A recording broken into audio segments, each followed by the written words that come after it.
Horror games thrive on atmosphere, psychological tension, and disturbing imagery.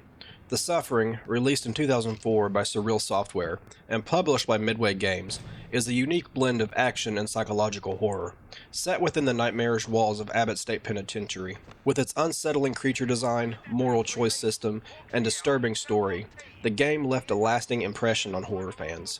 But how well does it hold up today? Let's dive deep into The Suffering, its story, gameplay, atmosphere, the impact on the horror genre, and why I am recommending it to you today. I made it into the light.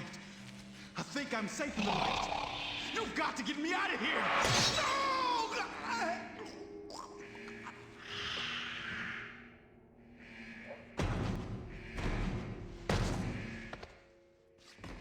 Before its release, The Suffering stood out in previews due to its brutal depictions of violence, intense atmosphere, and mature themes.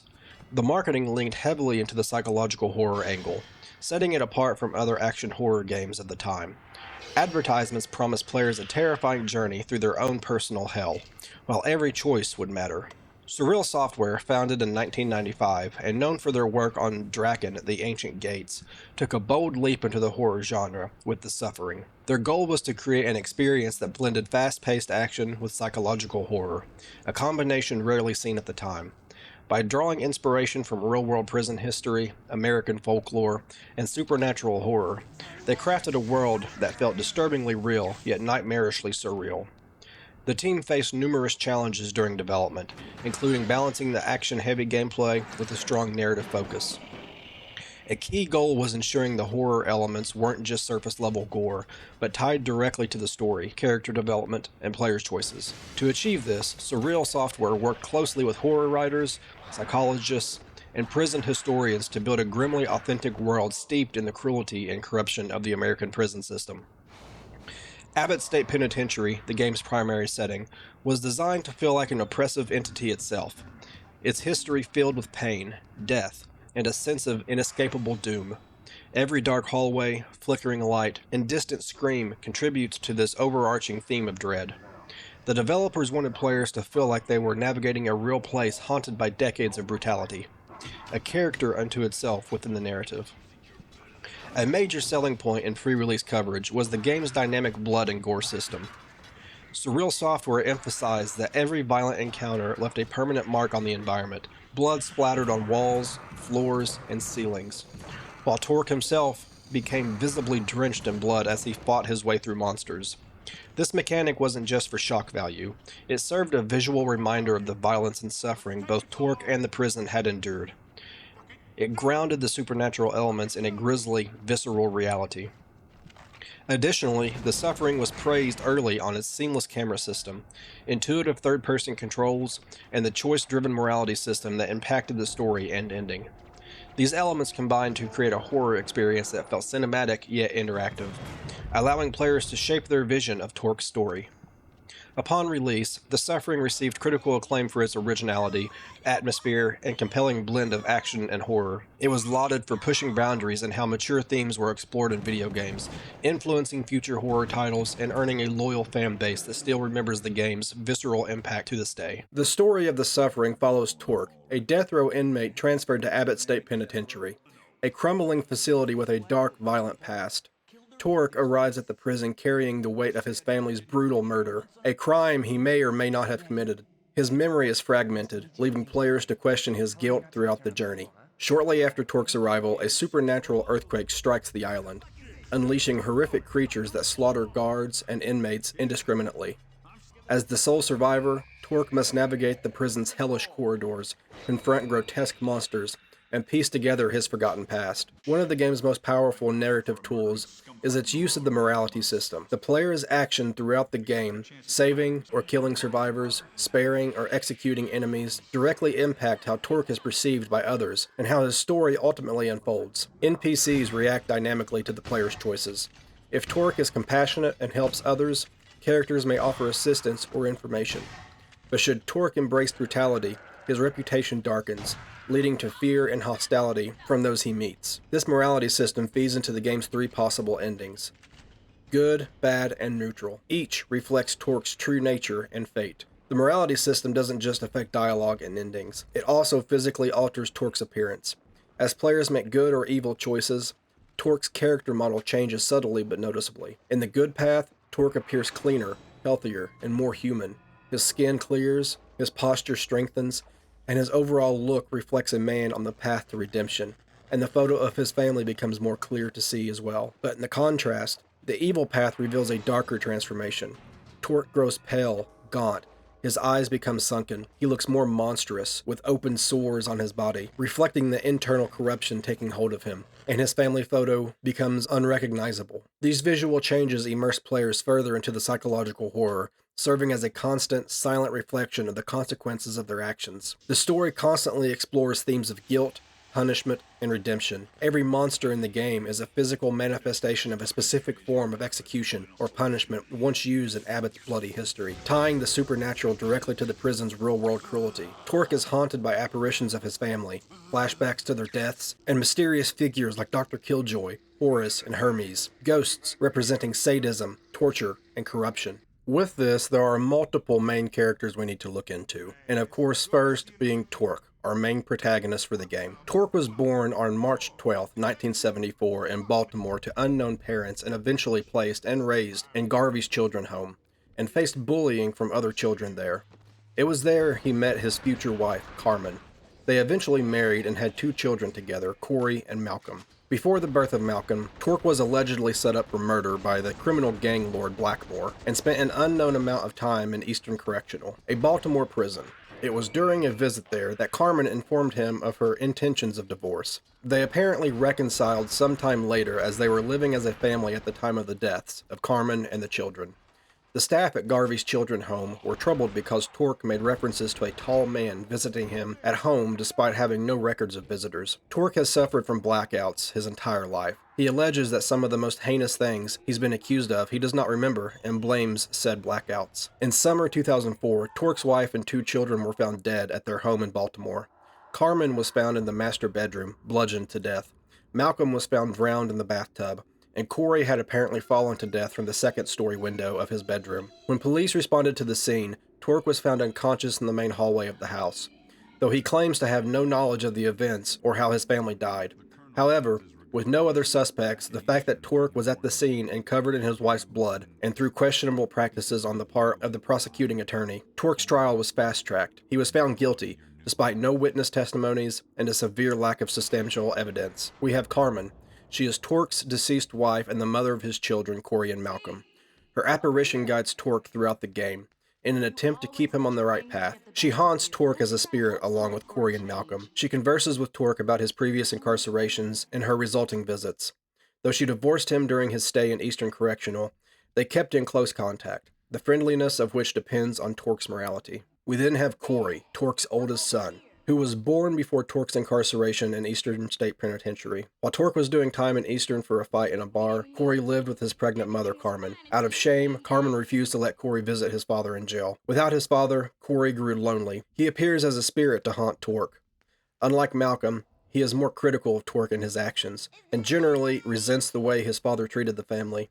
He resents Torque for not being there due to his frequent jailings, and calls him a bad father, partially because he was younger at the time and he had no one to play with or call a father when he was growing up. Torque's younger son, Malcolm, was born during Torque's incarceration in Eastern Correctional. He also appears as a ghost that haunts Torque. Unlike Corey, his attitude to Torque is more naive and playful, his young age and naivety causing him to believe his father is a good and loving man. As such, he can often be heard defending his father from the harsh criticism of Corey. Aside from Torque's family, there are 3 ghosts that haunt him throughout the game.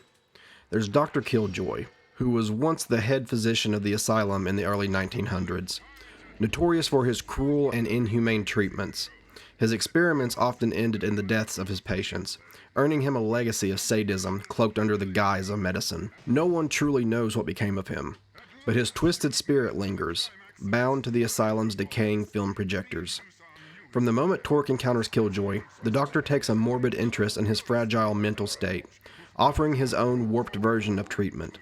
Whether Killjoy's motives are genuine or purely self-serving remains unclear, but he appears throughout Torque's journey, eager to help him, confront his inner demons. Their final confrontation takes place in the asylum ruins, where Torque destroys the film projectors that tether Killjoy's ghost to the physical world. Yet even in defeat, Killjoy has one last role to play, delivering Torque a final diagnosis along with his so-called cure. This invention, a sinister energy device patented by Killjoy himself, becomes essential during the game's climax. Torque uses it to battle his monstrous alter ego, Hatred, at the docks. By facing Hatred and wielding Killjoy's device, Torque takes a step toward overcoming his inner darkness. In many ways, Killjoy embodies the weight of the past, his character a symbol of outdated, torturous methods disguised as healing. And in the end, breaking free from Killjoy's grip is just one part of Torque's fight for redemption. Horace Gage was once an ordinary man. Sentenced to Carnot Island after an alleged assault charge landed him behind the cold walls of Abbott State Penitentiary.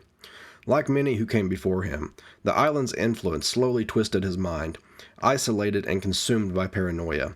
Horace became obsessed with the fate of his wife, haunted by the fear that he couldn't protect her while locked away.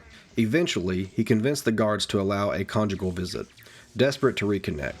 But instead of finding peace, Horace's growing madness took a tragic turn. Believing that the only way to truly protect his wife from the cruelty of the world was to take her life. He murdered her in what he called a crime of passion. For this, Horace was condemned to the electric chair, his spirit now eternally bound to relive that brutal execution over and over again.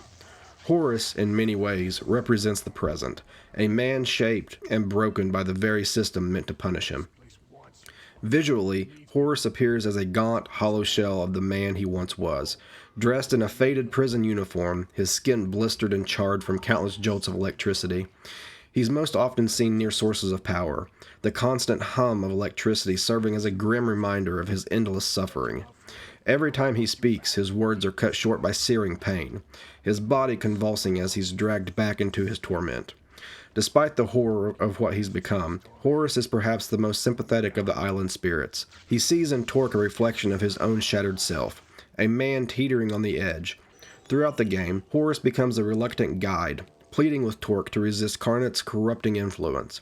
He urges him to choose a better path, warning that madness and ruin await those who give in to the island's grip. Yet Horace's fate is far from simple. Decades of suffering have left him emotionally hollow, too numb to care about those caught in the outbursts of pain. When tethered to the electric chair, he becomes truly dangerous, lashing out uncontrollably. His raw agony turns lethal, killing anything unfortunate enough to be nearby. The tragic irony is that even as he begs Torque to save him, Horace is powerless to stop himself from being a threat, a prisoner of his own torment. The final confrontation between Torque and Horace take place in the execution chamber, where the cycle of suffering began. Here, Horace oscillates between desperate pleas for understanding and violent bursts of rage. If Torque chooses compassion and frees him, Horace finds a shred of peace at last. Grateful, he aids Torque one final time, breaking down the last barrier between Torque and his chance at escape. Perhaps the most heartbreaking truth is that whatever Horace once was, a man who loved his wife, a man with dreams and fears, has been lost to the island's cruelty. All that remains is a broken spirit, defined only by his crime and his endless punishment. In the end, Horace is not just a ghost. He is the embodiment of what Carnot does to a soul. And the final ghost that haunts Torque through his journey is Hermes. Served as the executioner at Abbott State Penitentiary, notorious for his preference for the gas chamber and his unsettling enthusiasm for his work. Throughout his career, he was known for insisting on using the outdated gas chamber for most executions, finding great satisfaction in carrying out death sentences. Eventually, he took his own life in that very chamber.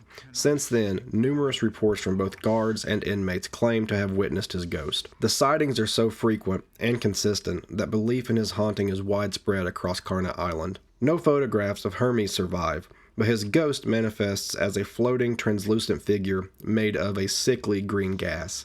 His appearance is gaunt, bald, and hollow-eyed, often seen only from the waist up, unless he chooses to form legs and feet clad in prison pants and shoes. He is considered the least human of Carnot's spirits, cadaverous and decayed, his green hue only amplifying his grotesque presence.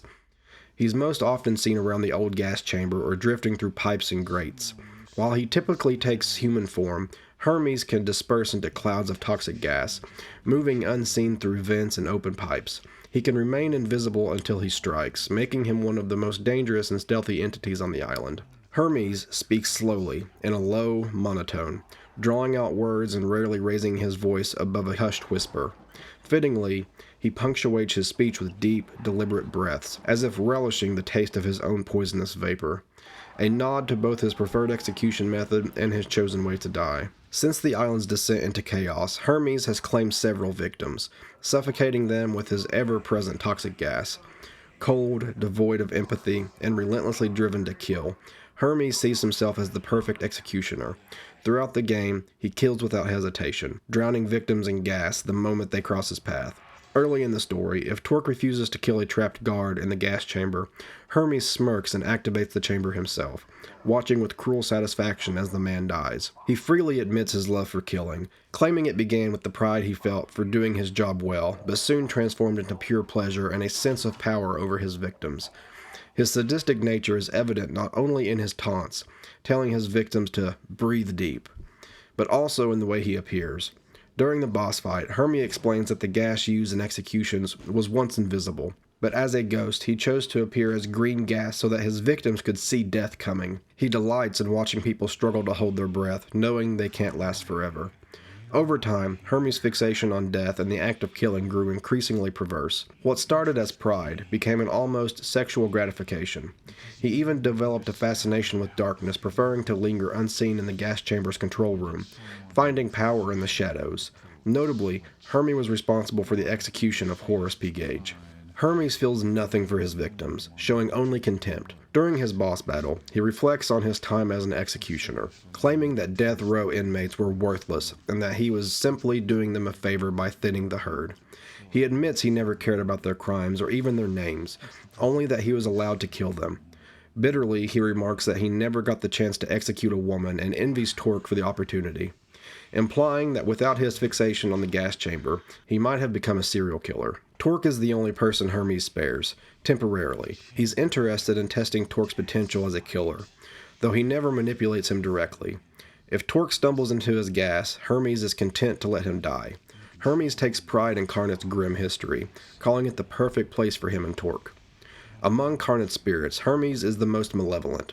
Where Horace is bound to the electric chair and seeks redemption, and Killjoy wants to help Torque despite his madness, Hermes is a pure psychopath. He wants nothing more than to push Torque into becoming a killer, representing the bleak future that awaits. Throughout the game, Hermes tempts Torque to give in to his violent side. If Torque resists, Hermes grows impatient and angry, snapping, "Come on, you bastard, do it! You think you're better than us?" If Torque embraces his rage, Hermes is thrilled, admiring the carnage and calling Torque twice the killer I thought you to be. Should Torque choose the evil path, Hermes is overjoyed at the death toll and takes near ecstatic pleasure in their final battle, especially when destroyed in the lighthouse furnace, his perfect end. Hermes' defining trait is his obsession with death and the gas chamber. Two became inseparable for him, driving him to ever darker acts. Even in death, he reveres the gas, calling it pure, and describing it as a twisted form of life itself. First it giveth, then it taketh away. Eventually, the thrill of killing wasn't enough. Hermes wanted to know what his victims felt in their final moments. He eavesdropped on their last phone calls, dissected their final words, and studied their corpses, but found no answer. Even Horace's charred remains brought him no closer to understanding. In the end, his only option was to experience it himself. He locked himself in the gas chamber and ended his life, tasting the gas that had fascinated him for so long. With no family to claim his body, Hermes was buried in the prison cemetery, ironically alongside many of his victims. Officials gave him a grand headstone and even renamed the cemetery after him, though the Hermes T. Hate Cemetery became one of Carnet's most feared places. No one wanted to face death so directly, or its most devoted servant. Even after death, Hermes remains a permanent, terrifying fixture in Carnet's lore. Long after Abbott abandoned the gas chamber, stories of Hermes still circulate, solidifying his place in the island's grim legacy. During a behind-the-scenes interview, the devs explained they did not want to go with a cliché route with the enemy design. As I stated before, all of the enemies in the game are incarnations of various forms of death and execution, taking on human-like characteristics, especially those tied to immense wrongdoing, vengeance, or the lingering suffering of their victims. Many of them seem to embody their pain and rage of the people who died, or the cruel nature of the executioners themselves. Whenever they encounter one another, they attack on sight, only temporarily working together if a human target appears, after which they immediately resume fighting each other. It's likely that these beings are the actual souls of the victims, or in some cases, the executioners, seeking vengeance or trying to ease their own endless suffering by unleashing it indiscriminately on others. Their behavior is directly shaped by the way they were killed, why they died, and whether they represent the victim or the killer. Each of them is incredibly deadly to the average person, unless someone is highly capable, armed with a gun, and skilled enough to use it. They stand little chance of surviving an encounter. Though they're most commonly found on Carnot Island, sightings in other places have occurred, though always in small numbers. Wherever they appear, hatred is the direct cause of their manifestation. In a sense, they resemble hateful and vengeful ghosts. For reasons unexplained, they are particularly drawn to Torque and people like him, most likely because of how evil or tainted these individuals are. Their mere presence, especially Torque, is enough to awaken an entire history's worth of these creatures, causing them to rise in overwhelming numbers. The Slayer is one of the first malefactors encountered and among the most common enemies found on the island after the Cataclysm. Typically, most Slayers can be taken down by an inmate or officer trained in firearms. However, over time, these creatures develop the ability to regenerate from almost any damage, or even seemingly rise from death, except when their head is completely removed. This is likely tied to their symbolic connection to beheading. Despite their vulnerability and decapitation, Slayers are incredibly fast and agile, making it crucial to eliminate them quickly. The Slayer embodies death by decapitation. Its design features long, blade-like appendages for both arms and legs, while its head is unnaturally suspended above its body by a gruesome combination of flesh and steel. For reasons unknown, Slayers can crawl along walls and ceilings, making them elusive opponents. However, they aren't particularly stealthy while moving. The sound of their blades scraping against surfaces creates a distinct noise. As a result, Slayers are often heard before they're seen, making it difficult for them to ambush inmates or correctional officers unless their target is distracted. While minor appearance variations exist among Slayers, there are two clearly distinct types. Excluding the regenerating ones, the most common Slayer type features a single, rusty machete-like blade attached to each limb. Less common are the larger, more heavily built Slayers, which possess complex compound blades and stand significantly taller. These heavier Slayers can block small arms fire with their large blades and endure far more damage, making them considerably harder to kill. Slayers are not only fast, but highly athletic, capable of crawling across walls and ceilings with ease. They employ a variety of attack techniques, including slashing at their target with one or both arm blades, performing a backflip to strike with their leg blades, lunging forward while spinning with arm blades extended, and swinging their leg blades at a target while hanging upside down from the ceiling. The Marksman is the second enemy we encounter. They first appear in Chapter 2, Descending. The Marksmen represent execution by firing squad, embodying both the executioner and their victims in one grotesque form. The Marksman is a massive, muscular creature that moves either by lumbering heavily, almost dragging its knuckles, or galloping with surprising speed. Its decayed, tan skin is riddled with bullet wounds, and though its bald head is wrapped in a blood-stained blindfold, the creature somehow retains the ability to see. Mounted on its back is a large, fleshy mass fitted with 4 rifles attached to a rotating turret. The Marksman is dressed in green-brown pants, army boots, and fingerless gloves, with bayonets grotesquely protruding from its shoulders. Periodically, the Marksman drops to all fours, aligns its turret-mounted rifles at its target, and unleashes 1 or 2 ranged attacks, either firing 1 to 5 bursts of bullets or releasing a continuous machine gun-like stream. Quick movement is essential to avoid both attacks, as the damage, though it may seem minimal at first, accumulates rapidly, especially when facing multiple marksmen. In close range, the Marksman has a brutal secondary attack. It can force bullet shrapnel to explode outward from the open wounds on his body, dealing damage to anything nearby. Marksmen often make their entrance by bursting up from the ground, bound to wooden posts, symbolizing the way firing squad victims were traditionally restrained. The initial moment provides a brief window where you can attack them safely before they retaliate. The mainliners are the third enemy that appears in the game, first appearing in Chapter 4, Abbott Prison Blues. Mainliners represent death by lethal injection, making them the most modern malefactor found on Carnot Island. These creatures are small, squat humanoid figures with shriveled orange skin. Their most distinct feature is the collection of glowing green syringes embedded in their backs. In addition, their eyes have been replaced with syringes, and one even protrudes from the back of their head. Their limbs are disfigured and inconsistent. One arm ends in 2 fingers, while the other is severed at the wrist. One leg is footless, while the other cuts off entirely at the knee. Because of this grotesque deformity, mainliners slither unnaturally across the ground. They wear nothing but what looks like white briefs. Their blood runs green, seemingly replaced by the same chemicals used in lethal injections: sodium pentothal, pancuronium bromide, and potassium chloride. This likely causes them constant pain as they move. The mainliner's primary form of attack is pulling a syringe from its back and hurling it towards Torque, or others, capable of throwing them from a respectable distance. If Torque is struck, the screen will flash a sickly green as an indicator. In close range, mainliners will also try to leap onto Torque, attempting to inject a syringe directly into his neck. Upon killing them, they release a sickly cloud of the poison, and if Torque does not avoid it, he will become poisoned. Our fourth enemy appearance is the Noosemen. They first appear in Chapter 6. I can sleep when I'm dead. The Nooseman is a grotesque figure, just a torso suspended by its neck from a long rope. Having lost its lower half, it can only attack using its arms. Its head is either covered by a sack or simply lacks distinct facial features. Strangely, the rope itself seems to be what keeps the Nooseman alive, as its death animation resembles someone slowly strangling to death on the ground. Noosemen represent the correctional officers, who were lynched in revenge after they abandoned inmates to die in the mines. These COs were skinned and mutilated, mirroring the gruesome appearance of the Noosemen. Their only attack involves dropping from bloodstained spots on the ceiling to grab Torque. Once they latch on, they strangle him until shaken off by rapid button pressing. After being shaken off, the Nooseman will hang motionless for a few seconds, making it vulnerable, before retreating back into the ceiling. The best way to avoid this attack is by staying out from under the blood spots as much as possible. This attack is demonstrated when a CO unknowingly stands beneath a pool of blood on the ceiling.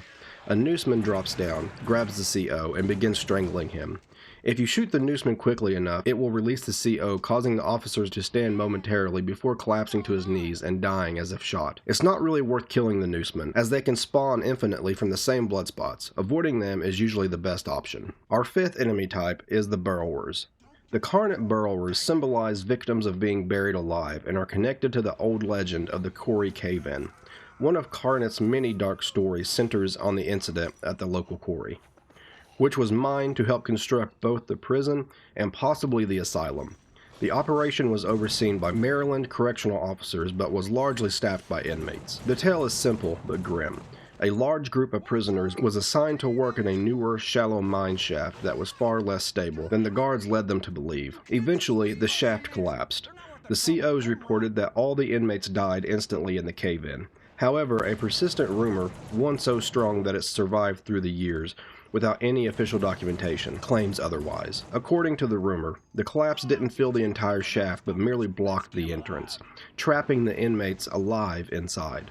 The story continues that the guards knew some inmates survived, but driven by hatred or pure indifference, chose to leave them to die slowly in the dark. Although the supervising COs were investigated, the Department of Corrections found no evidence to convict anyone. Still, in retaliation, a group of inmates later overpowered and lynched 5 of those correctional officers. Like all malefactors, the Burrower has a humanoid appearance. Its body resembles a human figure stuffed tightly into a worn gunny sack, bound by leather straps. Attached to these straps are 4 long steel chains, each tipped with sharp metal hooks. The Burrower's head is exposed but confined within a metal apparatus. Notably, it possesses an advanced sense of hearing, sensitive enough to detect footsteps from people walking above it. Burrowers utilize several chain-based attacks. Their most basic move involves bursting from the ground, leaning back and whipping 2 of their chains forward at their target before retreating underground. Another common attack is them emerging, spinning rapidly, and swinging their chains in a wide circle, striking anyone caught within the area of effect. The next enemy type that we encounter are Festers. We first spot the Festers in Chapter 10, You've Mistaken Me for Someone Else, as corpses on the ground, and we later fight them for the first time in Chapter 13. dancing at dawn of the apocalypse. The Festers are the reincarnations of slave traders who crashed their slave ship on Carnet's shores over a century ago. Though their form is abstract, the Festers represent the gruesome concept of being eaten alive. According to legend, the traders left the slaves trapped in the ship's hull, unable to escape, where they were eventually eaten alive by rats. Now, cursed in this monstrous form, the Festers are doomed to endlessly suffer the same fate as their victims, and spread that suffering to anyone they encounter. Physically, the Fester is a massive, bloated malefactor with mottled gray skin that almost looks metallic. Their bodies are covered in large, stitched-up gashes, with the most noticeable being the enormous scar across their distended stomach. Their head is pale and bloated, contained within a tight metal cage lined with spikes around the neck. They wear metal braces on their wrists and ankles, while a large hook pierces through their left hip. In their right hand, they wield a huge metal ball and chain, which serves as their primary weapon. Disturbingly, each Fester carries a colony of festering rats living inside their stomach. The Fester's main attack involves swinging their ball and chain down on the ground, creating a powerful shockwave that deals heavy damage. Another attack sees the Fester releasing a swarm of festering rats from the scar on their stomach. If Torque gets too close, the Fester will backhand him with brute force. Additionally, they can briefly sprint forward to slam into Torque with their massive body. Upon their death, the Fester releases a final swarm of festering rats as one last attack. If the Fester's corpse is on fire when this happens, all of the rats will explode before they can escape. And that leads us directly into the next enemy type, the festering rats. A swarm of small rats, always black and soaked in blood. Typically, each swarm consists of 6 to 8 rats in most cases. Around 90% of the time, you'll only encounter festering rats when they emerge from festers. They squeak like ordinary rats, adding to their unsettling presence. Festering rats have just one attack, but it's a dangerous one. The entire swarm will charge at you all at once, leaping towards you. Mid-air, they explode, causing a burst of damage. Now you might think it's just a little damage, so what's the big deal?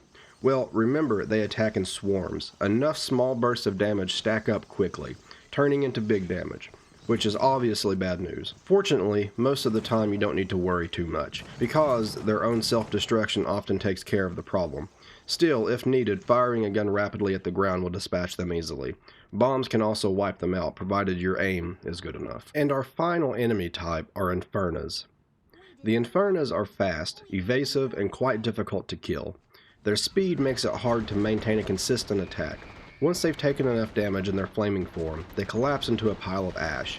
However, if you don't destroy the ashes, the Inferno will revive and return to full strength, forcing you to fight them all over again. Their aggressive flaming form is mostly encountered near the lighthouse and the roads leading to the docks in chapters 18 and 19. However, subtle signs of their existence appear earlier.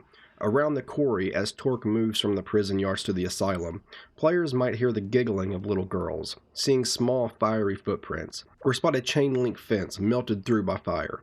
Occasionally, glimpses of Infernas in their human form can be seen, typically running away. The first full encounter happens when they appear in human form and set a massive fire in the quarry, which Torque must extinguish before continuing. In their human form, Infernos resemble harmless young girls dressed in white Puritan-style dresses, often holding a doll. Once provoked, they transform, revealing charred, blackened skin. Their once white dresses become tattered and soot-covered in human form, and burning black rags in their aggressive form. Infernos cannot be damaged in their human form. It's as if they have a protective aura. Bullets won't hit, instead dropping harmlessly to the ground. Approaching them triggers their transformation into the flaming, deadly version. In combat, Infernos are deadly without needing complex attacks.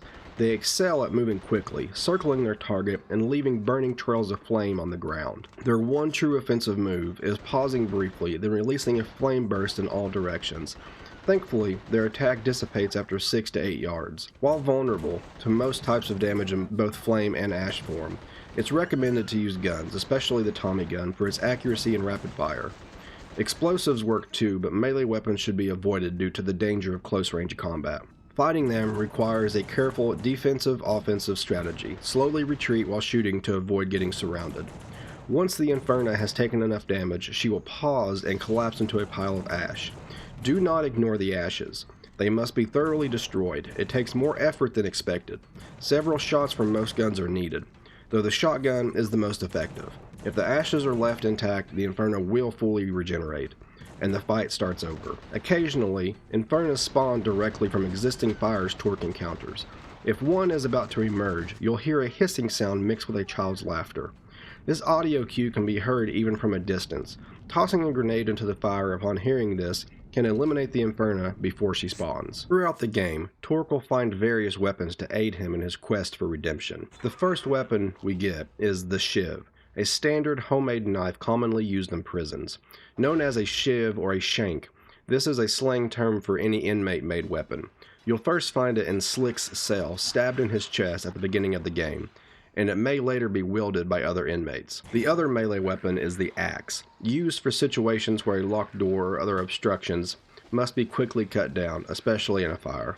It's more powerful than the shiv or knife, but slower. Our first firearm is the Smith & Wesson Model 28 Highway Patrolman, the standard sidearm for correctional officers at Abbott and other law enforcement agencies in Maryland. This powerful .357 Magnum revolver holds 6 rounds and is highly deadly. Skilled users can dual-wield these pistols for even greater effectiveness.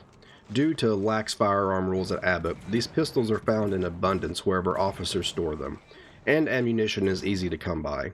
You can first acquire a revolver by killing the head CO or letting him die from electrocution. The second revolver for dual wielding can be found in Chapter 2, Descending, after encountering the 3 ghosts and learning about insanity, before facing the first marksman. It's hidden behind a wall after you detonate a generator in a flooded room. The pump shotgun. The prison issue weapon has a shortened barrel and a small grip. When out of shells, Torque will need to reload, resulting in a longer reload time than other projectile weapons. The Thompson submachine gun, or the Tommy gun, a powerful weapon popularized by 1930s gangsters. It has decent stopping power, a fast reload time, and is the only machine gun on the island. While less common among COs than revolvers, it's still frequently used. The Tommy gun is first found at the top of a staircase in the World War II hideout, where Torque experiences a flashback of the colonel shouting at a soldier. The Browning M2, a 50 caliber machine gun. This heavy machine gun, an upgraded version of the Browning Model 1921, was developed in 1932 for the Army and Navy. The M2 was used during World War II and continues to see use today. On Carnot Island, the M2 is a relic of Fort Mouson, left behind when the state of Maryland began operations on the island. These turrets are still fully functional and have almost limitless ammunition. Reckless correctional officers have been known to use them for target practice. A homemade flamethrower, a makeshift weapon crafted from a bike pump, gas can, and flares. It consumes ammunition quickly, but is highly effective against monsters weak to flame. Flashbang grenades. These grenades are designed to blind and disorient enemies. Though non-lethal, they can still stun humans and monsters. TNT, a relic from the time that Abbott was first built. They are nonetheless very effective. They are equipped with a fuse that must be lit before throwing. Torque will light the fuse at the tip if he knows his throw would not hit an enemy, but can light the fuse short enough to explode on contact. Molotov cocktails, a homemade explosive consisting of a beer bottle, rag, and gasoline. Once the rag is lit, the bottle can be thrown at any enemy, shattering upon impact and setting whatever it hits on fire. These are particularly useful for dealing with festers and festering rats. And our final point for combat is Torque's transformation. Torque has the ability to undergo a monstrous transformation into the creature. This appears to be a beast or monster that Torque becomes during moments of intense stress. After prolonged battles with the island's monsters, Torque seems to experience a psychosomatic break, and at least in his own mind, transforms into a raging creature. While no one else has directly witnessed the change, its appearance is a large, muscular humanoid beast with inhuman speed and strength. One of its hands is replaced by a blade, and the other is replaced by extremely long, sharp claws. Its lower legs resemble those of an animal, either like a horse or a large dog. The specifics of the transformation vary depending on several factors. The more Torque regresses into this form, the stronger and more physically powerful he becomes. After arriving on Carnot, Torque's first transformation occurs after being attacked by several inmates in the holding area near the docks.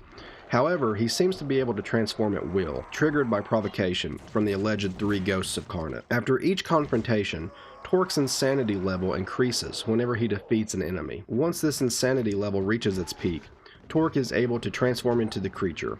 While in this form, his insanity level gradually decreases. However, once it is fully drained, Torque begins to lose health and eventually suffers another mental break. This time, he collapses into a fetal position while sobbing. When Torque is in this enraged state, and if he uses these widespread attacks, they do not discriminate between malefactors, enemy COs or inmates, or friendly CO and inmates, or even explosives and collectible items that could be damaged, like throwing weapons.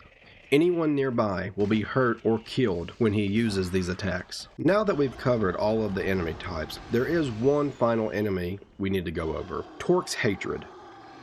Torque's hatred serves as the final boss of the Suffering. It is the physical manifestation of all the rage, hatred, and wrath buried deep within Torque himself. Visually, Torque's hatred resembles a gigantic, monstrous version of Torque's creature form, bound in heavy chains. Its grotesque body appears to contain pieces of every malefactor Torque has faced throughout the game. A disturbing detail is the sight of a small, miniature version of Torque, seemingly dangling from the creature by an umbilical cord-like appendage, symbolizing Torque's connection to his own hatred. The monster has 3 massive appendages sprouting from its back, which launch powerful fireballs as ranged attacks.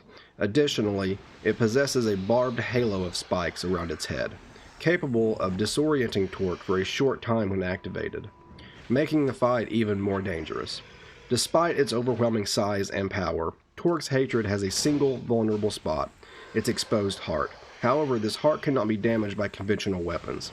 The only way to hurt it is to use Killjoy's rebirth machine, which becomes crucial to defeating this final embodiment of Torque's inner demons. And now we're coming to the ending of our video. There are multiple endings based on Torque's moral decisions. The game features 3 different endings, each determined by Torque's moral choices throughout the story. These decisions collectively reflect Torque's morality, and the appropriate ending is shown through a series of cutscenes involving his wife and 2 sons, each occurring just before his final 3 battles. The true fate of his family is revealed in a final cutscene after the last battle, and it varies depending on Torque's morality. The evil ending: Torque is berated by his family for the brutal murders he committed. He killed Carmen by beating her to death, drowned Malcolm, and threw Corey out a window. A rescue boat arrives, and the driver asks Torque what happened on the island. Instead of answering, Torque transforms into the creature, throwing a large crate onto the boat, crushing it and killing the driver. Torque then runs off into the island, leaving his family happy that he is gone. In the neutral ending, Corey criticizes Torque. While Malcolm is unsure of what happened, Carmen expresses some sympathy towards Torque. In this ending, Torque accidentally killed Carmen in a fit of rage when she mentioned divorce. Corey, enraged by Torque's actions, drowns Malcolm before killing himself. A rescue boat arrives, and the driver tells Torque to get on board. Torque boards the boat, and they begin to flee. However, the driver reveals that the police are waiting to arrest him and return him to prison. Torque knocks the driver unconscious with his revolver and takes control of the boat, heading off into the unknown, while Carmen expresses her pity for him. In the good ending, Torque is forgiven by his family for the tragedy. Here, Torque witnessed a home invasion where his family was killed by a gang lord's goons. The crime lord tells Torque how he failed to heed his warning and that he should enjoy his new life. A rescue boat arrives, and the driver tells Torque to get on board. Torque hops onto the boat. Sitting at the front, the driver recognizes him and informs him that his prosecutor has been indicted, which leads to a retrial for Torque. Carmen then expresses her wish to never be apart from him again. These 3 endings based on morality allows us to choose Torque's true story and help him follow a path of redemption, becoming an innocent man, or allowing him to embrace his hatred and become the monster he really is. I hope this video has given you some solid reasons to check out this game and maybe even give it a go yourself. There's a lot of unique concepts and a really engaging story to experience here. If you enjoyed the video, I'd love to hear your thoughts. Have you played this game before, and which ending did you get? Feel free to drop a comment below. I'm planning to keep this series of horror recommendations going, so if you enjoyed this breakdown, consider subscribing. I've got plenty more content lined up, and I can't wait to share it with you. Thanks for watching. I really appreciate you.